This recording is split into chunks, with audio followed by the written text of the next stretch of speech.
안녕하세요. 오늘도 서현살롱을 찾아주셔서 감사합니다. 60대 중반의 여성입니다. 제 입으로 내 자신을 여성이라고 소개하려니 기분이 참 묘하네요. 21의 시집와 이날 이때까지 누구누구의 아내, 누구누구의 엄마로 살아왔고 요즘은 손주 녀석의 할머니로 불리고 살다 보니 제 자신이 여자라는 사실조차 잊고 살았습니다. 어쩌면 어느 순간부터 여자로서의 내 삶은 내 것이 아니라는 생각을 했는지도 모르겠네요. 부모복 없는 사람은 남편복도 없다고 하죠. 제가 바로 그런 더러운 팔자를 타고난 것 같아요. 저는 시골 깡촌에서 나고 자랐어요. 제 부모님은 가난한 시골 살림에 원치 않던 막내딸인 제가 태어나자 돌도 되기 전에 건너마을에 사는 아들만 내리 다섯인 집에 보내셨어요. 딸 없는 집에 시집갔으니 사랑도 많이 받고 자랐겠다 생각하겠지만 실상은 그 집 식모로 갔다고 봐도 무방할 겁니다. 학교도 안 보내고 집안 살림을 시킬 정도로 고약한 사람들이었거든요. 그러다 동네 성당에 새로 부임한 젊은 신부님이 한 달가량 집에 찾아와서 설득을 하신 끝에 남들처럼 학교에 갈 수 있었습니다. 하지만 학교에 보내준 대신 잠자는 시간을 줄여 집안일을 해야 했죠. 몸은 고되지만 그래도 신부님이 사주신 공책과 연필을 가지고 학교에 가는 게 그렇게 좋을 수가 없었어요. 그래서 공부도 열심히 했죠. 하지만 중학교 졸업을 얼마 앞두고 신부님이 다른 교구로 떠나게 되면서 제 학업은 멈추게 되었어요. 학교 대신 공장에 나가 돈을 벌어야 했죠. 제가 21살에 이른 결혼을 했던 것도 지긋지긋한 집에서 하루라도 빨리 탈출하고 싶어서였어요. 그런데 그 결정이 오히려 제 발목을 잡을 줄 누가 알았겠어요. 남편은 아내와 사별하고 외아들을 홀로 키우고 있었는데 양조장을 해서 돈이 꽤 있는 부모 덕분에 변변한 직장 없이도 먹고 살 걱정 않고 사는 사람이었어요. 저를 키워주신 양부모님들은 돈 있는 집에 저를 시집 보내 덕을 좀 보려고 결혼을 서두르셨어요. 세간의 사윗감 평판이 안 좋다는 걸 알면서도 말이죠. 남편은 결혼식 날부터 제게 손찌검을 해댔고 결혼기간 내내 집에 돈 한 푼 벌어다 주지 않았어요. 거기다 여자 문제로 저를 힘들게 했죠. 두 집 살림을 하며 기껏해야 한 달에 한두 번 집에 들어오던 남편은 저에게 좋은 남편은 아니었어요. 집을 뛰쳐나가고 싶다는 생각을 하루에도 12번은 했지만 홀로 남겨진 아이를 생각하면 불쌍해서 도저히 그럴 수 없었어요. 비록 내 배로 낳지는 않았어도 저를 엄마라고 부르며 따르는 아이를 어떻게 버리고 가겠어요. 말 그대로 애 때문에 참고 살았죠. 다행히 아들은 제 아빠와는 달리 제게 살갑게 굴었어요. 엄마 사랑을 못 받고 자라서 그런가 제게 사랑을 받으려 노력하는 아이가 안쓰럽고 애처로울 정도로요. 남편이 집에 오는 한 달에 한두 번 폭풍 같은 날들을 제외하곤 아들과 저는 여느 집 모자처럼 단란한 시간을 보낼 수 있었어요. 비록 시댁에서 생활비를 보내주시긴 했지만 평생 그렇게 살 수는 없을 것 같아서 저는 집에 일거리를 가져다 부업을 하게 되었어요. 부업이라고 해봐야 나물 뜯어다 말리고 양말 포장이며 봉투 붙이는 소일거리에 불과했지만 그렇게라도 돈을 모아 비상금을 만들어야겠다는 생각을 했거든요. 당시 노름에 빠져있던 남편이 시댁 문전 옥답을 곶감 빼먹듯 하나 둘 팔아먹는 걸 보며 위기를 느꼈거든요. 아니나 다를까 제가 시집 온 지 5년도 안 돼서 남편은 그 많던 시댁 재산을 싸그리 거덜내고 말았고 그동안 시댁에서 먼저 받던 생활비는 뚝 끊어지고 말았어요. 거기다 아들 자식 때문에 하루아침에 길바닥에 나앉게 된 시부모님까지 제가 부양하게 되었죠. 아버님은 화병으로 쓰러지셔서 이듬해 세상을 떠나셨고 어머님은 현실을 받아들이지 못한 채 여전히 있는 집 마나님 행세를 하며 없는 살림을 깎아먹고 사셨어요. 어머님, 이 옷감은 다 뭐예요? 이 비싼 걸 어디서 가져오셨어요? 철이 바뀌었으니 새 옷을 좀 만들어 입어야 하지 않겠니? 대놓고 옷감 받아 쓰는 집에서 특별히 외상으로 사온 거다. 너도 한번 만져봐라. 이게 일제 실크라는데 감촉이 얼마나 좋은지 몰라. 내일 당장 양장점에 들러서 투피스 좀 해 입어야겠다. 애미 너도 한번 해주랴? 어머님, 저희 형편에 일제 실크가 웬 말이에요. 이리 주세요. 제가 가서 무르고 올게요. 당장 먹고 살 돈도 없는데 이런 데 쓸 돈이 어딨다고 매번 이러세요. 제발 정신 좀 차리세요, 어머님. 애 육성 회비도 못 내서 쩔쩔 매는 거 아시면서 어쩜 이러시냐고요. 저 정말 힘들어요, 어머님. 서러운 마음에 눈물까지 쏟고 나면 그때는 조금 정신을 차리시는 것 같았어요. 하지만 얼마 지나지 않아 가게에서 외상 과일이며 고기를 떼어 오시곤 나 몰라라 하기 일쑤였죠. 그 뒷감당은 늘 제 몫이었어요. 소일거리로 버는 돈으로는 턱없이 부족해서 아이를 어머니께 맡기고 팥줄 일도 나가고 식당 일도 나가며 하루 벌어 하루 사는 생활을 했어요. 그러던 어느 날이었어요. 일을 마치고 지친 몸으로 집에 돌아왔더니 남편이 와 있더군요.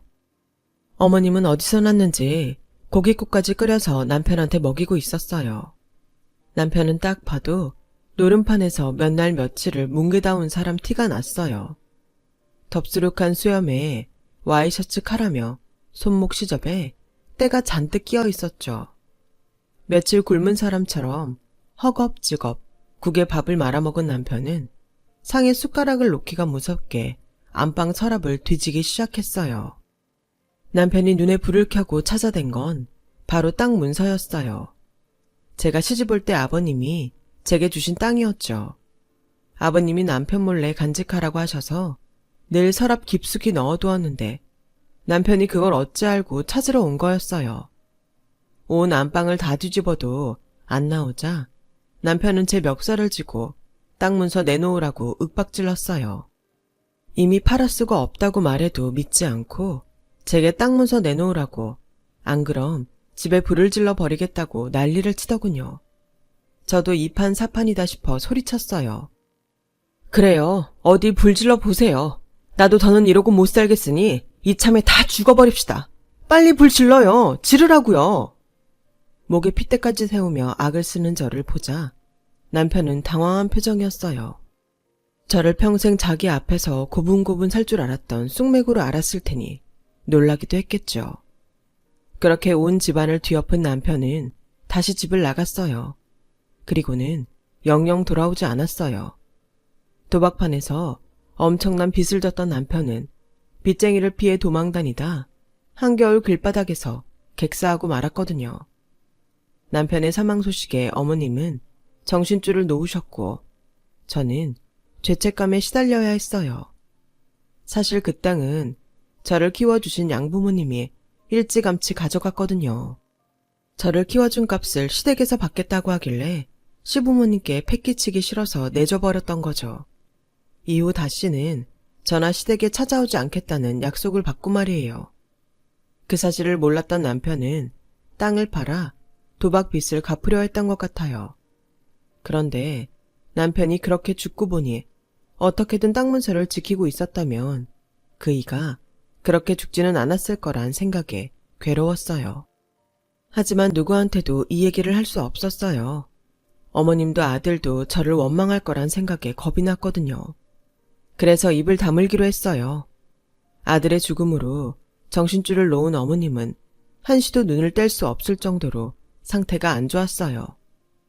그런 어머님을 두고 밖에 나가 일을 하는 건 도저히 안 되겠더라고요. 그래서 고심 끝에 이럴 바엔 차라리 집에서 장사를 하자 싶었어요. 아들이 오전에 학교에 가서 저녁 밥 시간이 돼서야 돌아오니 그 사이에 집에서 음식을 만들어 팔면 어떨까 생각한 거죠. 그렇다고 얼마나 팔릴지도 모르는데 음식을 양껏 해둘 수도 없어서 그때그때 끓여 팔 수 있는 칼국수와 수제비를 팔기로 했어요. 텃밭에서 배추를 뽑아다가 겉 이파리는 된장을 풀어 배추국을 끓여 먹고 알맹이로는 겉절이를 묻혀서 내었어요. 길가도 아니고 주택가의 연 가게라 손님이 찾아올지도 미지수였죠. 그렇다고 간판이라도 크고 번듯하게 건 것도 아니었으니까요. 그저 나무판에 칼국수 수제비라고 써서 대문 앞에 세워둔 게 다였거든요. 처음엔 여기가 식당 맞냐고 호기심에 찾아온 손님이 대부분이었는데 근처 집 짓는 공사판 인부들이 몇 번 찾아왔다가 입소문을 내줘서 이후로 공사판 인부들이 끊이지 않았어요. 거기다 동네 분들도 소문을 듣고 찾아와 주셔서 다행히 허탕치는 날 없이 장사를 할 수 있었답니다.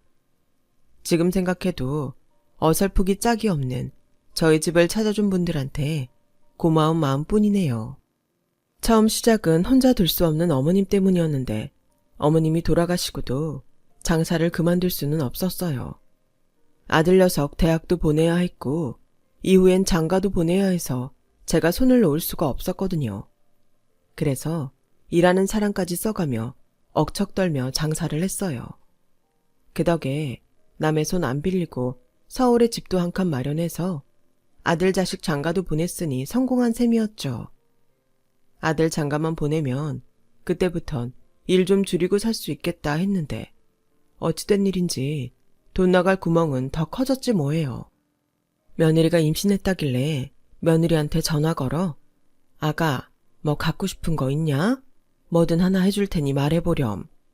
이랬더니 마치 기다렸다는 듯이 바로 어머님 저 태교 여행 보내주세요. 이러지 않겠어요? 저는 태교 여행이 뭔지 몰랐던지라 태교 여행은 어디로 가는 거냐고 물었더니 이러지 뭡니까? 어머님이 형편이 되시면 괌으로 보내주시면 좋고요. 정 안 되겠다시면 싼 맛에 제주도라도 가야죠 뭐. 다 어머님 손주를 위한 건데 어머님이 돈 아끼시겠다고 아무데나 보내시지는 않을 거라고 믿어요. 어머님, 저 어디로 보내주실 거예요? 지금껏 제주도는커녕 부산 해운대도 한 번 못 가본 제게 며느리는 아직 태어나지도 않은 손주를 앞세워 여행을 보내달라고 하더군요. 전화를 끊고 제 가게에서 일하는 젊은 애엄마한테 태교 여행이 뭐냐고 물었더니 자기도 그런 건 안 가봐서 잘 모르겠지만 젊은 엄마들 사이에 임신 중에 태교한다는 핑계로 여행을 가는 사람이 더러 있다고 하더군요. 여행이란 게 어디로 얼마나 갔느냐에 따라 비용이 다르지 않겠어요? 며느님은 얼마나 가 있을 거래요? 짜게 간다고 해도 수백만 원은 좋게 들걸요? 제주도로 간다고 해도 돈이 적게 들지는 않을 것 같은데 아주머니가 그 돈 다 대주시게요? 젊은 엄마 말 맞다나 여행사에 전화해 알아보니 태교 여행에 수백만 원에서 수천만 원대까지 든다고 하더라고요. 자동차 한 대 값을 주고 여행을 간다니 저로서는 이해가 안 가는 일이었지만 며느리도 그렇고 아들놈도 대놓고 바라는 눈치라 안 해줄 수가 없었어요. 거기다 아들놈은 한술 더 떠서 지도 회사에 휴가를 내고 따라가겠다고 하는 통에 비용은 곱절로 들어서 총 1,000만 원이나 보내주게 되었어요. 지 새끼 잘 되라고 여행 간다는데 좋게 보내주자 싶어서 더는 말 않고 돈을 보내주었더니 다녀와서는 선물도 하나 안 사오더라고요. 엄마, 미안. 이 사람이 입덧이 심해서 쇼핑을 나갈 수가 있어야지. 사람들 많은 데는 냄새나서 못 간대서 리조트에서만 있다 왔거든. 사실 선물이라고 해봐야 냉장고에 붙이는 마그네틱이 고작일 텐데 엄마는 그런 거 필요 없잖아. 애초에 선물을 바랬던 건 아니지만 아들 녀석 말에 내심 서운했어요. 그런데 같이 일하는 젊은 엄마가 보내준 며느리 SNS를 보니 괌으로 태교 여행 가서 샀다며 옷이며 향수, 가방까지 한가득이더라고요. 거기다 지 친정 엄마 선물까지 잔뜩 사온 걸 보니 기분이 안 좋더라고요. 내 돈으로 지들 실속만 차린 게 못내 얄밉고 야속해서요. 이런 제 모습을 보고 젊은 엄마는 원래 딸들은 엄마를 잘 챙겨도 아들은 안 그러더라며 위로를 했지만 그 말이 좀처럼 위로로 들리지 않았어요. 이게 다 아들과 내가 피 한 방울 안 섞인 남이라서 그런 게 아닐까 하는 생각만 들 뿐이었죠. 어차피 지난 일 야속해하면 뭐하나 싶어서 잊고 지내고 있었는데 이번엔 손주 녀석이 태어나면 산후조리를 해야지 하는데 지 장모는 일 때문에 바빠서 못 봐준다고 산후조리원에 들어가야 한다지 뭐예요. 그것도 자리가 없어서 포기하고 있다가 갑자기 자리가 나서 당장 돈을 보내야 한다고 맡겨놓은 돈 받아가듯 500만 원을 보내라고 하더군요. 뭐가 그리 비싸냐고 물었더니 2주치 기본 비용에 산모 마사지와 영양제, 그 밖에 프리미엄 코스를 추가했더니 그렇게 됐다고 했어요. 정 돈 주기 싫으면 엄마가 직접 와서 산후조리를 해주던가. 근데 엄마가 2주나 장사 쉴 수 있어? 2주 벌어들이는 수입 생각하면 그게 그걸 텐데 괜히 엄마까지 고생할 필요 없이 돈으로 보내주는 게 낫지. 다 엄마 생각해서 하는 소리야. 고양이 쥐 생각해주는 아들놈 말에 기가 찼지만 어쩌겠어요. 자식한테 못 이기는 척 할밖에요. 그래서 보내주었죠. 애만 낳으면 돈 들어갈 일도 줄겠다 생각했는데 그 후로도 아들과 며느리인 수시로 돈 보내달라는 연락을 했어요. 손주가 태어나서 며느리가 일 못하니 생활비를 보태달라질 않나. 손주 녀석 영어 유치원에 보낸다고 유치원비를 보내달라질 않나. 하다 나중엔 영어 캠프까지 보내달라며 늙은 애미 등골이 휘어지게 뽑아가더군요. 이러다가는 끝도 없겠다 싶었어요. 그러던 와중에 30년 가까이 밀가루 반죽을 해대며 식당 일을 하느라 손에 류마티스 관절이 심해져서 더는 일을 할 수가 없게 되었지 뭐예요. 그래, 아들 녀석한테 엄마가 일을 할 수 없어서 가게 문을 닫았다고 했더니 펄펄 뛰면서 그럼 자기 아들 유학비는 어쩌냐며 남의 집 파출이라도 나가서 돈 벌라고 닥달하다군요. 참다 못해 그동안 참았던 말들을 아들한테 대놓고 쏟아 부었습니다. 이 썩을 놈아, 니놈 눈엔 내가 네 집 종년으로 보이냐? 이날이 때까지 너 키우느라 허리가 휠판인데 고마워하지를 못할 망정 니의 교육까지 나한테 떠넘기려 들어. 내가 너한테 무슨 죄를 졌길래 나한테 이러는 거냐? 입 있으면 말 좀 해봐. 그러자 아들놈 입에서 뜻밖의 말이 흘러나왔지 뭐예요. 엄마 때문에 우리 아빠가 죽었잖아. 엄마가 그 땅 문서만 가지고 있었어도 우리 아빠 길에서 비명 행사하진 않았을 거라고. 내 아빠 죽였으면 자식이 나한테 그에 대한 죗값은 치러야 할 거 아니야. 그깟 돈 몇 푼 해주는 게 뭐가 그렇게 아까워서 이 난리냐고. 더는 엄마랑 말하기 싫으니까 당장 내 아빠 살려내든가 아니면 나가서 돈이라도 벌어오라고. 지금까지 아들 녀석이 철이 없어서 나한테 이러는 줄 알았는데 알고 보니 제 아빠 일은 복수를 했던 거더라고요. 오랜 시간 부모 자식 간으로 살면서 어쩌면 그런 마음을 감추고 살았는지 소름이 끼치고 겁이 났어요.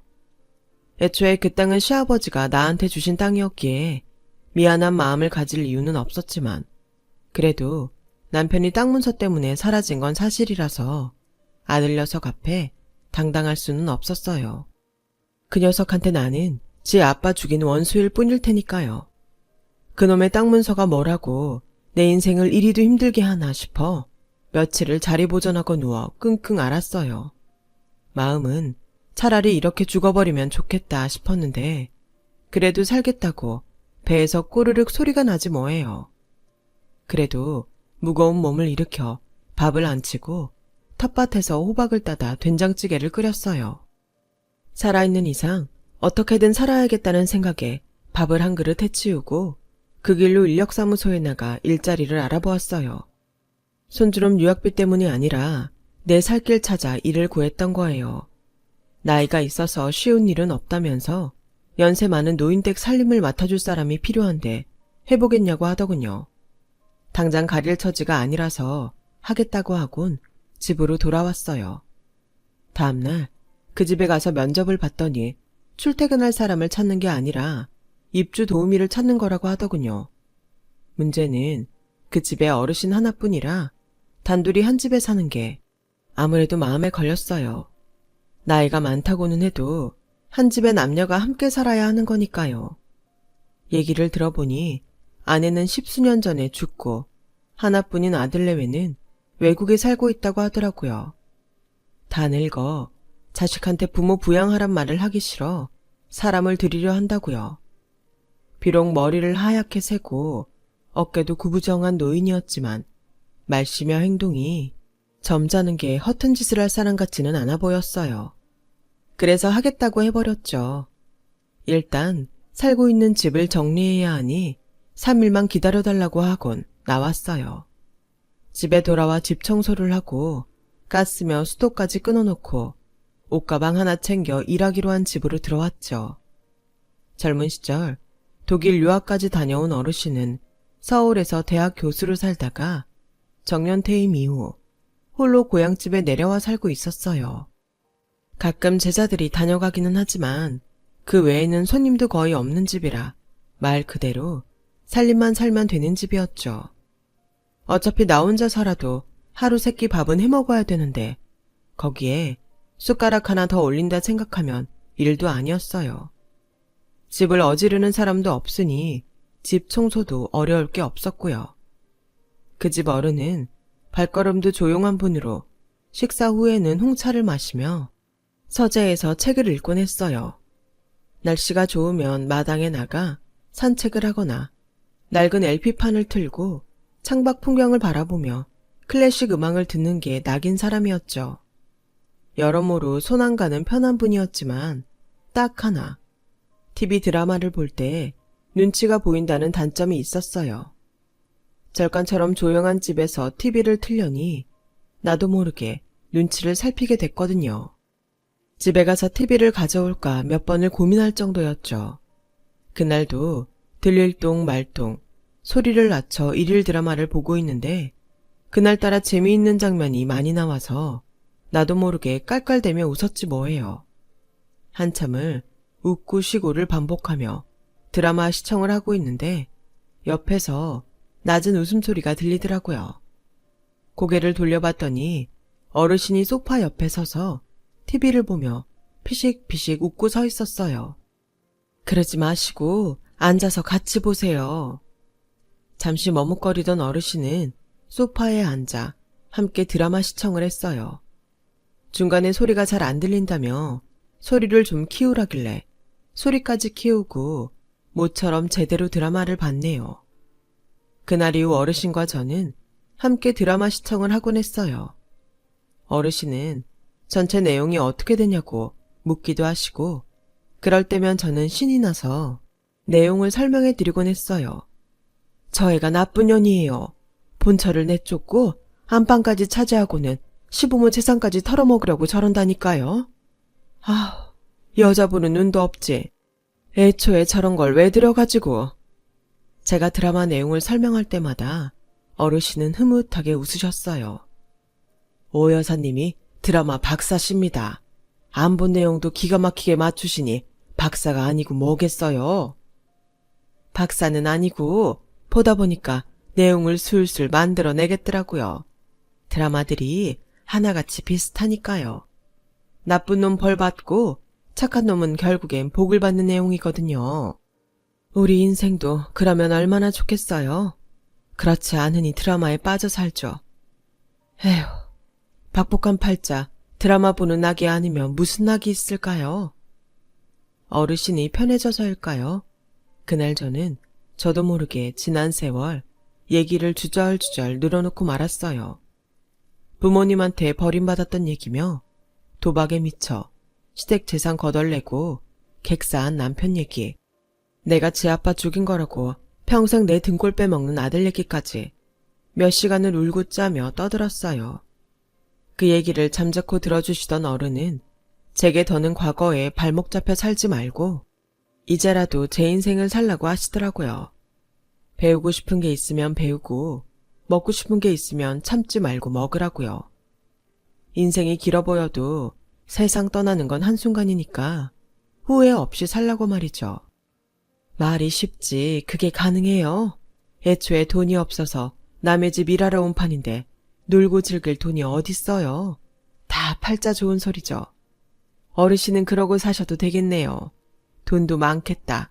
잘난 아드님도 외국에 있겠다. 한 번씩 휑하니 아들 보러 외국에 나가셔도 되고요. 안 그래요? 그러자 어르신이 씁쓸한 미소를 지으며 그러시더라고요.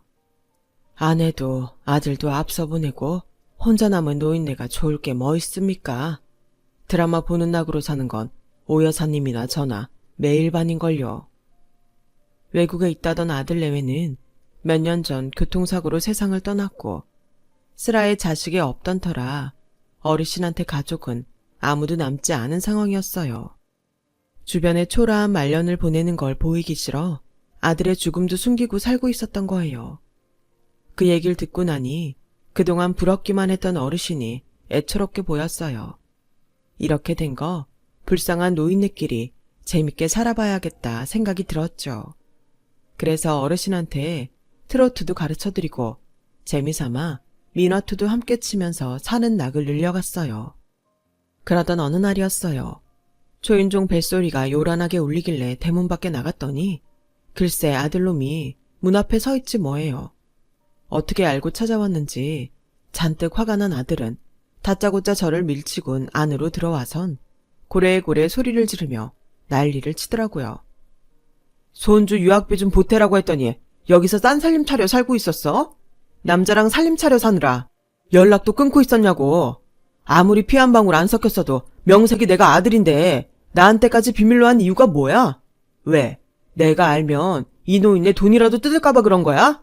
아님 이 집 자식들이 전 남편 아들은 연 끊고 오라고 그랬어? 말해봐. 말 못하는 거 보니 그런가 보네. 이봐요, 영감님. 우리 엄마 데려갈 거면 나한테 위자료 제대로 줘야 할 거야.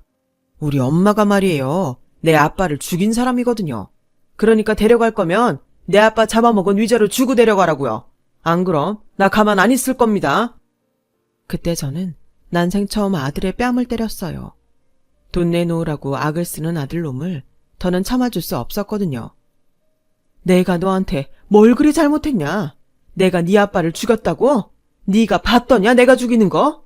그 땅 문서는 네 할아버지가 나한테 준 땅이었다.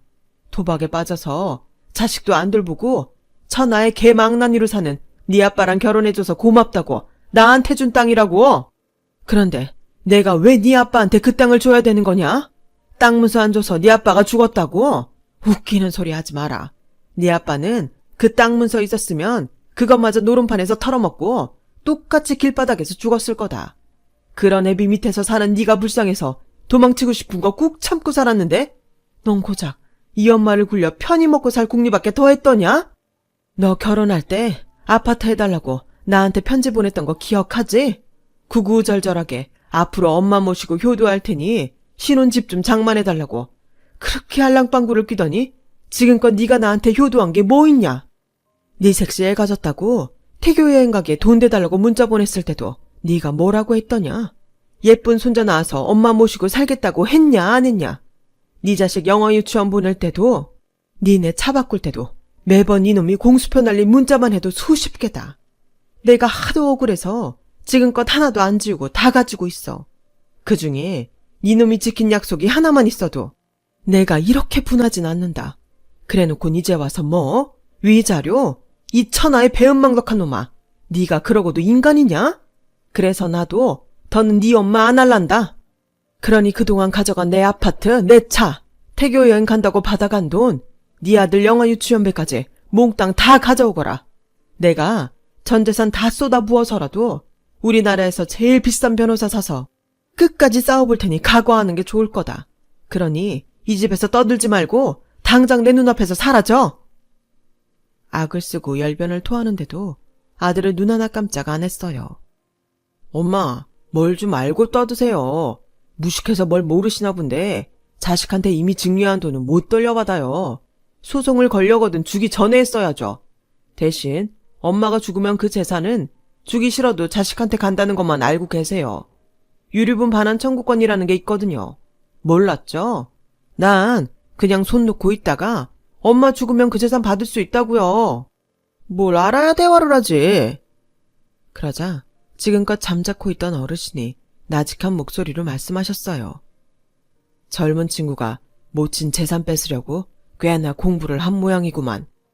자네가 말한 내용이 바로 민법 556조 조항이라네. 알고 있었나? 수증자가 증여자에 대하여 부양의 의무가 있는 경우에 하나요. 수증자가 이를 행하지 않는 경우 증여자는 증여를 해지할 수 있다는 내용일세. 자네 말대로 이미 이행한 부분에 대해서는 해제의 효력에 미치지 않는다고는 하나 예외도 있네. 자네와 자네 모친의 경우처럼 효도를 하겠다는 구체적인 사항이 명시된 증거가 있다면 가능하다는 얘기야. 듣자 하니 자네 모친은 자네가 보낸 편지와 문자를 가지고 있는 듯하니 소송을 통해 돌려받을 수 있다는 걸세. 내 비록 변호사는 아니지만 수십 년간 법학과 교수로 재직한 경험상 자네는 그동안 모친한테 받은 아파트와 돈을 반환해야 하는 게 확실하네. 자네 모친이 원한다면 내 제자들 중 실력 있는 변호사들을 골라 추천할 의향이 있네. 그러니 소장이 도달할 때까지 집에서 기다리게나. 어르신의 말에 아들놈은 얼굴이 하얗게 질려서는 아무 말도 못하고 그대로 돌아갔어요. 그리고 얼마 뒤 어르신의 제자라는 변호사가 찾아와 소송을 진행해주겠다며 제가 가지고 있던 아들의 편지와 문자를 받아갔어요. 이후 아들놈과 며느리가 찾아와 손이 발이 되게 빌며 소송을 취하해달라고 애원했지만 저는 거절했습니다. 엄마가 돼서는 어쩜 그리 야박할 수 있냐고 해도 어쩔 수 없었어요. 그동안 제가 아들 내외한테 쏟아부은 희생과 정성이 다 부질없다는 걸 알게 됐으니까요. 소송을 통해 다는 아니었지만 상당 금액을 돌려받은 저는 어르신 말대로 내 자신을 위해 살고 있습니다. 아들은 내가 죽으면 어차피 자기한테 돌아올 돈이라 믿고 제가 하루빨리 죽기를 바라겠지만 저는 끝까지 아들놈한테 10원 한 장 남겨줄 생각이 없습니다. 죽는 그 순간까지 깡그리 다 쓰고 갈 생각이니까요. 저는 더 이상 누구누구의 아내도 아니고 누구누구의 엄마도 아니고 누구의 할머니도 아닌 오말쑥으로 당당하게 살아갈 겁니다.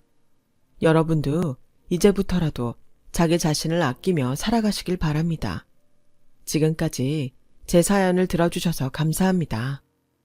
여러분, 사연 댓글에 응원과 현명한 조언 부탁드려요. 좋아요와 구독은 저에게 큰 힘이 됩니다. 오늘도 좋은 일 가득하세요.